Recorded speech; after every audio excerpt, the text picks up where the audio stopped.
महाराष्ट्राच्या चित्ररथाला यावेळेला प्रजासत्ताक दिनाच्या निमित्ताने राजपथावर स्थान नसणार आहे.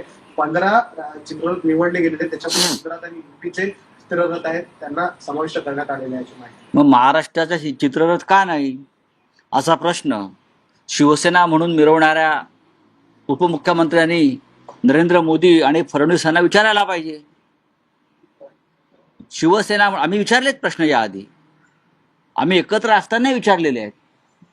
महाराष्ट्रासारख्या राज्याच्या छत्रपती शिवाजी महाराजांचा वारसा सांगणाऱ्या, डॉक्टर बाबासाहेब आंबेडकरांचा वारसा सांगणाऱ्या महाराष्ट्राचा चित्ररथ का डावलला, हे या राज्याचे उपमुख्यमंत्री आणि स्वतःला शिवसेना प्रमुख म्हणून घेणारे मोदी शहांच्या कृपेने एकनाथजी शिंदे आणि त्यांच्या लोकांनी देवेंद्र फडणवीसांच्या घरासमोर उभं राहून विचारायला पाहिजे की महाराष्ट्रावरती हा अन्याय का, महाराष्ट्रानं दिल्लीचं काय घोडं मारलं आहे.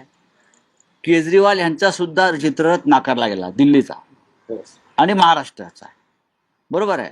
अजूनही फडणवीस म्हणण्यापेक्षा मोदी आणि शहांचा महाराष्ट्रावरचा राग किंवा अकस संपला नाही का. आता जिंकलात ना, ईव्हीएमने तुम्हाला विजयी केल्यावरती सुद्धा तुम्ही जर महाराष्ट्रावर अशा प्रकारचा आकश, महाराष्ट्र का कलेच्या क्षेत्रामध्ये काय एवढा कंगाल आहे का.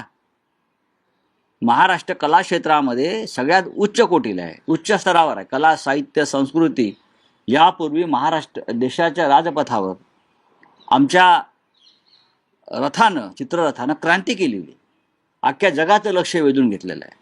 आमचे कला संचालनालय आहे, जे स्कूल ऑफ आर्ट आहे, तिकडले आमचे असंख्य प्राध्यापक मंडळी, कलाकार, चित्रकार, शिल्पकार हे प्रचंड मेहनत करून या रथासाठी काम करतात. आणि कोणाच्या तरी मनामध्ये येतं दिल्लीत महाराष्ट्रावर अन्याय करायचा आहे म्हणून रथही आमचा तुम्ही रद्द करता. हा गुजरातचा आहे ना, उत्तर प्रदेशचा आहे, बिहारचा आहे, महाराष्ट्राचा का नाही. एकनाथ शिंदेंनी विचारावा प्रश्न, मुख्यमंत्र्यांच्या दालनात जाऊ.